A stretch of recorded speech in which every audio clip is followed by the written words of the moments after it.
Migraine, భుజం నొప్పి, నడుం నొప్పి, మోకాలు నొప్పికి నిజమైన పరిష్కారం ప్రాణ పెయిన్ క్లినిక్ లో.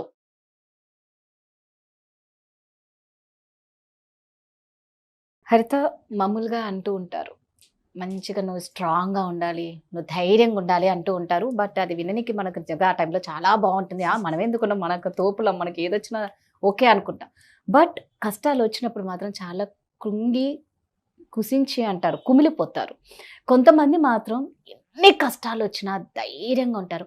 అందుకే నేను అనుకుంటాను హరిత, పర్సనల్గా భగవంతుని మనం డబ్బు కావాలి, కారు కావాలి, ఇల్లు కావాలి కన్నా ఏదొచ్చినా తట్టుకునే శక్తి కావాలి, ఆరోగ్యం కావాలి. ఈ రెండు ఉంటే అంతకు మించిన కోటీశ్వర్లు ఉండరు. కొంతమంది ఉంటారు చిన్ని చిన్ని కష్టాలకి ఓ ఏడుపులు, భగవంతుడు మాకే ఇచ్చాడు, మేము మంచిగా ఉన్నాం, చెడ్డ వాళ్ళకే కాలం. రైట్, అది ఎంతవరకు కరెక్ట్ నాకైతే తెలీదు, బట్ ఉంది. కొంతమంది ఎన్ని కష్టాలు వచ్చినా బయటికి నవ్వుతూ చాలా బేర్ చేస్తూ ఉంటారు. అయితే ప్రతి ఒక్కరికి కష్టాలు వస్తాయి, రాకుండా ఎవరు ఉండరు. కష్టాలు వచ్చినప్పుడు వాటిని ఎలా ఎదిరించి మనం ధైర్యంగా నిలబడాలి? ఫస్ట్ ఒక్కటి చెప్తాను, ఇది హార్ట్ ఉంది కదా, అందరికీ హార్ట్ ఉంది కదా. ఆ హార్ట్ ఎలా ఫంక్షన్ అవుతుందంటే ప్రేమ. రైట్, దానికి కావాల్సింది లవ్. లవ్ ఎప్పుడైతే తగ్గిద్దో తన లైఫ్ లో, అంటే దానికి ఆ ప్రేమించే వాళ్ళని లేరేంటి అన్నప్పుడు ప్రాబ్లమ్ స్టార్ట్ అవుతాయి. మనం ఆ ఎమోషనల్ గా ఎవరితో కనెక్ట్ అవ్వగలము, నాకు ఆ ప్రేమ ఎక్కడి నుంచి దొరుకుతుంది అని ఆ ప్రేమ వెతకడానికి, అందుకే కదా లవ్ సింబల్ వేస్తాము. అవును, అది బ్రేక్ అయిపోగానే మళ్ళీ హార్ట్ ఇరిగిపోయింది అన్నట్టు 2 ముక్కలు చేసి పెడతారు. రైట్. సో హార్ట్ కి ఏం కావాలంటే ప్రేమ. అది ఉన్న రోజులు మనిషి అన్ని, నీకు డబ్బులు తక్కువ ఉన్నా సరే they will be happy. Right, అంటే మిడిల్ క్లాస్, నేను పూర్ అని ఏమి ఉండదు, దే విల్ బి హ్యాపీ. అక్కడ కొంచెం ప్రేమ తగ్గటం కానీ, వాళ్ళకి కావాల్సినటువంటి ఆ ఫుల్ఫిల్మెంట్ అవ్వట్లేదు చుట్టుపక్కల వాళ్ళలో అనగానే అదే పెద్ద ప్రాబ్లంగా స్టార్ట్ అవుతుంది. Because there is nobody to share. అందరూ ఉన్నా there is no person who will love me unconditionally. అక్కడ స్టార్ట్ అవుతుంది ప్రాబ్లం. ఇంకొకటి, కష్టాల గురించి మాట్లాడాలంటే నంబర్ 1, ప్రతి మనిషి లైఫ్లో కష్టాలు వస్తాయి. దాన్ని ఎదిరించే కెపాసిటీ కూడా మన బ్రెయిన్కి ఉంది. Brain is very logical, heart is illogical. Brain ఎలా ఆలోచిస్తుందంటే, వచ్చింది అయితే ఏంది బై, నడు ముందుకి, ప్రాబ్లం వస్తే ఏంది, నేను చనిపోవాలా, నేను చనిపోను, నడు ముందుకి, ఎందుకు పోవాలి మనం, అలాంటి స్ట్రాంగ్ బ్రెయిన్. హార్ట్ మాత్రం నన్ను మోసం చేశారు, నేను భరించలేకపోతున్నా, నా గుండె బరువు అయిపోయింది, కుళ్ళి ఏడుస్తారు. ఎస్, సో రెండిటి బ్యాలెన్స్ ఉండాలి మనకి. కరెక్ట్. సో అంటే పెద్ద స్టార్మ్స్ వచ్చినప్పుడు కొంచెం తట్టుకుందాం, ఆ సుడిగుండాలు వచ్చినప్పుడు, ఆ పెద్ద పెద్ద హిట్టింగ్స్ వచ్చినప్పుడు you have that capability, we all have that capability. But ఏంటంటే ఎమోషనల్ హెల్ప్ తీసుకోవచ్చు. నేను కోచ్ అయ్యాక నాకు తెలిసిన number 1 lesson, it is okay to be not okay some times.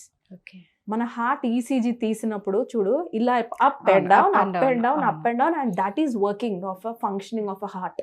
నిజమే కదా, ప్లేన్ వే వచ్చిందంటే కరెక్ట్, నిజమే. అంటే లైఫ్ ఏం చెప్తుంది heart, what is the lesson we are getting from the heart, that it will be okay sometimes, it will not be okay sometimes. Most importantly ఆడపిల్లలకి మనది moon cycle, అబ్బాయిలది sun cycle. మనం 2 opposites, we are made for each other. We have to understand it from the core level. మనం deep అర్థం చేసుకోవాలి science నుంచి. నాకు ఈ బాటిల్ లా కనబడుతుంది, వాళ్ళకి మాత్రం ఇంకేదో బాటిల్ లా కనబడింది అనుకోవచ్చు. వాళ్ళ థాట్స్ వాళ్ళవి, they are different and we are different. నీకు నా బాధ అర్థం కాదు అని ఇదో పెద్ద కష్టం ఆడపిల్లలకి. Right, yes or no? వాళ్ళకి అర్థం కాదు, because they are made different, their body is different. వాళ్ళ ఫిజికల్ ఎక్స్ట్రా స్టామినా ఉంటుంది, గర్ల్స్ లో అది ఉండదు. కానీ ఎమోషనల్ గా వీళ్ళు స్ట్రాంగ్ ఉంటారు. ఆడపిల్లలు ఎక్కువ ఎమోషనల్ స్ట్రాంగ్ ఉంటారు. మనం సపోర్ట్ సిస్టమ్ ఇస్తాం వాళ్ళకి, ఓన్లీ దెన్ వాళ్ళు బయటకు చేయగలుగుతారు. నేను ఇంట్లో అన్ని చూసుకుంటున్నాను, నువ్వు వెళ్ళు ధైర్యంగా అన్న ధైర్యం ఈ ఆడపిల్ల ఇస్తుంది. ఈ అమ్మాయి సిలిండర్ ఎత్తలేదు, అమ్మాయి అంటే నేను కూడా అనుకో, బట్ వైఫ్ సిలిండర్ ఎత్తలేదు, because we are not born for that. Physical గా మనకు అంత స్ట్రెంగ్త్ ఉండదు, వాళ్ళు దానికోసం తయారయ్యారు. అందుకే కదా rather we are made for opposites అంటే we are born opposites, that's it.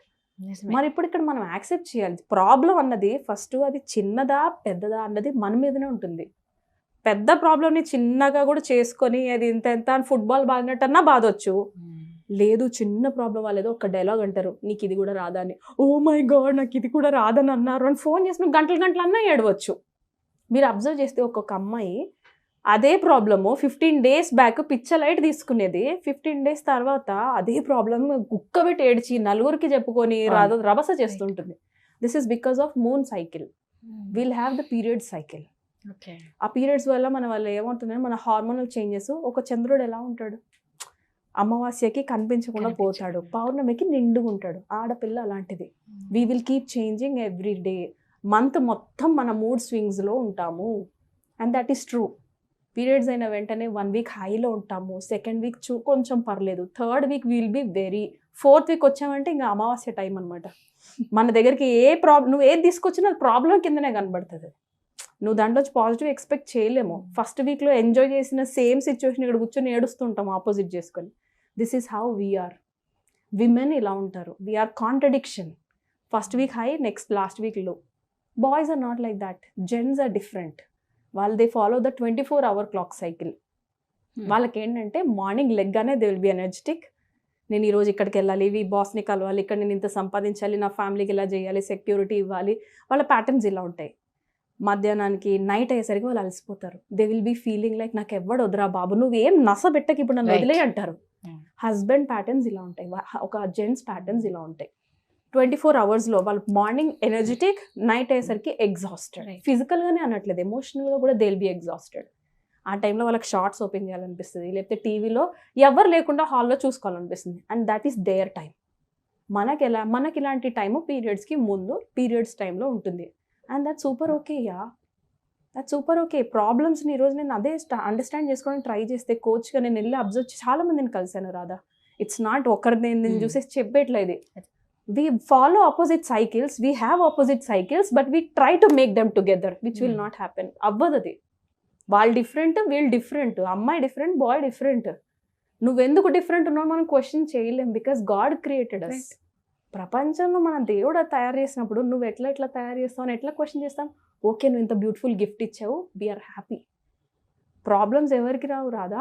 ఎందుకు రావు? ఎవరికి రావు? చిన్న పిల్లలకి ఎగ్జామ్స్ అంటేనే పెద్ద ప్రాబ్లం. చిన్న పిల్లలకి ఎగ్జామ్స్ అనగానే ఇలా అనుకుంటారు. నేను అదే నన్ను మా కొడుకుని, అరే మీరు ఏం మాట్లాడుకుంటారంటే, ఎగ్జామ్ చాలా కష్టంగా వచ్చిందంటే అదే వాడు పెద్ద కష్టం. నిజమే. పెద్దగా ఏ కొద్దీ జాబ్ లో ఏదైనా ఇన్సల్ట్ చేస్తారు, అదే వాళ్ళ పెద్ద కష్టం. ఏ టైంకి ఆ టైం మన పెరిగే కొద్దీ ప్రాబ్లమ్స్ పెరుగుతూ ఉంటాయి. But that doesn't mean we have to stop somewhere. ఆ ప్రాబ్లమ్ ని చిన్నగా చేసుకునే చాయిస్ కూడా మన దగ్గరే ఉంది. And it is okay to be not okay. నేను చాలా మందికి చెప్తాను, ఒక్కోసారి లో పీరియడ్లో it's okay to take time for your self. Break తీసుకోవచ్చు. ఒక ఆడపిల్ల ఒక లీవ్ పెట్టచ్చు, ఎల్ఓపిలో ఒక లీవ్ పోవచ్చు. పీరియడ్స్ వచ్చినప్పుడు కూడా అమ్మో నేను మొత్తం పని చేసేయాలి, అబ్బాయిలా పని చేసేయాలని వెళ్తా. Please don't do that. ఒక 1000 రూపాయలు 2000 పోతే పోయింది, but you will enjoy your periods and that is very important for మన బాడీ. ప్రాబ్లం చిన్నగా చేయాలా, పెద్దగా చేయాలా? అండ్ ఇంకొకటి very important thing, weekly once 1 hour motivation is compulsory. ఆ మోటివేషనల్ స్పీకర్ దగ్గరికే వెళ్తారా, యూట్యూబ్లో వీడియోలే చూస్తారా, లేకపోతే ఎవరికన్నా పేమెంట్ చేసి థెరపిస్ట్ దగ్గరికే పోతారా, దట్ డజంట్ మ్యాటర్. బట్ మన వాళ్ళతో కాకుండా ఒక అవుట్ సైడ్ పర్సన్తోని మనం ఒక మోటివేషన్ అనేది వీక్లీ వన్స్ 1 hour కావాలి. మన బ్రెయిన్కి అది కావాలి. న్యూ ప్యాటర్న్స్ థింకింగ్ చెయ్యాలి అని అంటే ఇట్ నీడ్స్ దట్ మోటివేషన్. నిజమే, 100% కరెక్ట్. నిజంగా మోటివేషన్ అనేది చాలా ఇంపార్టెంట్. సో ఏంటంటే ఏదైనా మనం తీసుకోవడంలోనే ఉంటుంది. మనం చిన్నది అనిపిస్తే అది చిన్నగానే ఉంటుంది, పెద్దది అనిపిస్తే పెద్దదిగానే ఉంటుంది. మోటివేషన్ అనేది నిజంగా చాలా important. Thank you so much. Thank you.